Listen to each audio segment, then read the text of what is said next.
There were only two Americans stopping at the hotel.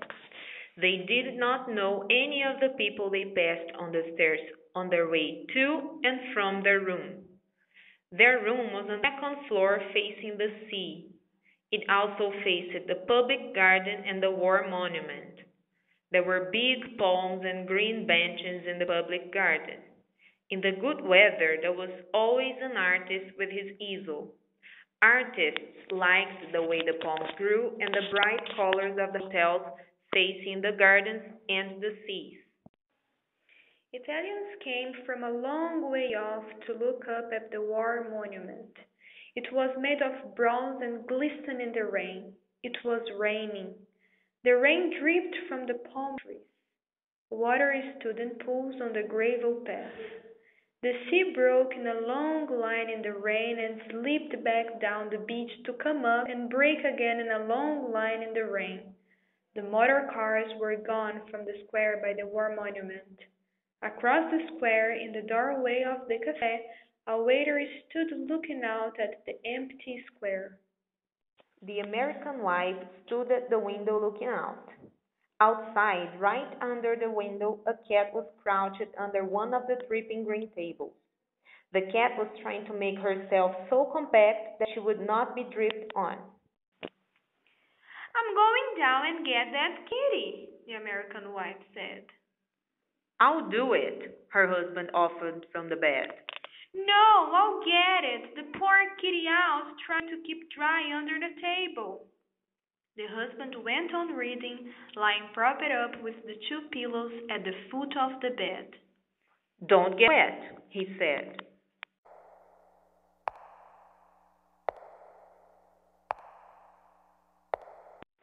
The wife went downstairs and the hotel owner stood up and bowed to her as she passed the office. His desk was at the far end of the office. He was an old man and very tall. Il piove, the wife said.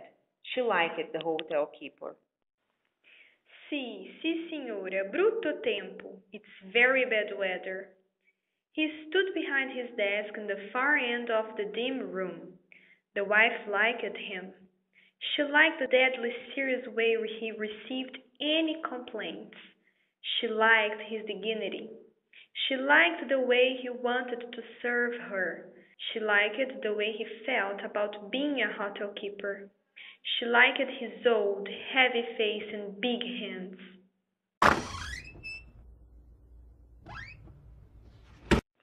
Liking him, she opened the door and looked out. It was raining harder. A man in a rubber cape was crossing the empty square to the cafe. The cat would be around to the right. Perhaps she could go along under the eaves. And she stood in the doorway, an umbrella opened behind her. It was the maid who looked after the room. You must not get wet, she smiled, speaking Italian. Of course the hotel keeper had sent her. With the maid holding the umbrella over her, she walked along the gravel path until she was under the window. The table was there, washed bright green in the rain, but the cat was gone. She was suddenly disappointed. The maid looked up at her. Ha perduto qualquer cosa, signora? There was a cat, said the American girl. A cat? Sì, il gatto. A cat, the maid laughed. A cat in the rain? Yes, she said, under the table. Then, oh, I wanted it so much. I wanted a kitty. When she talked English, the maid's face tightened. Come, signora, she said. We must get back inside. You will be wet. I suppose so, said the American girl. They went back along the gravel path and passed in the door. The maid stayed outside to close the umbrella. As the American girl passed the office, the padrone bowed from his desk. Something felt very small and tight inside the girl. The padrone made her feel very small at the same time really important. She had a momentary feeling of being of supreme importance. She went on up the stairs. She opened the door of the room. George was on the bed, reading. Did you get the cat? He asked, putting the book down. It was gone. Wonder where it went to, he said, resting his eyes from reading. She sat down on the bed. I wanted it so much, she said. I don't know why I wanted it so much. I wanted that poor kitty. It isn't any fun in the rain. George was reading again. She went over and sat in front of the mirror of the dressing table, looking at herself with the hand glass. She studied her profile one side and then the other. Then she studied the back of her head and the neck. Don't you think it would be a good idea if I my hair out?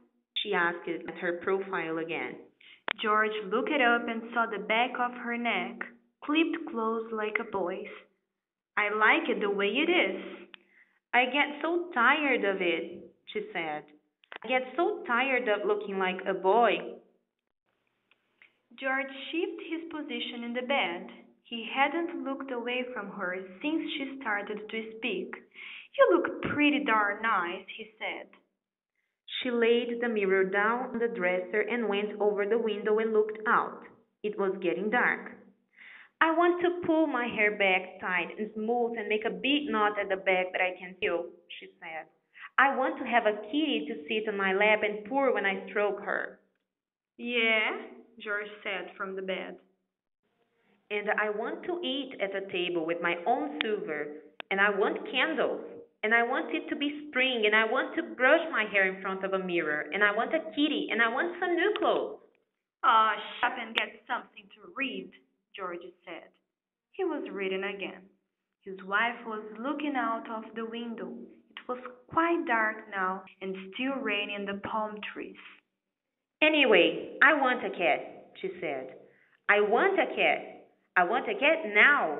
If I can have long hair or any fun, I can have a cat. George was not listening.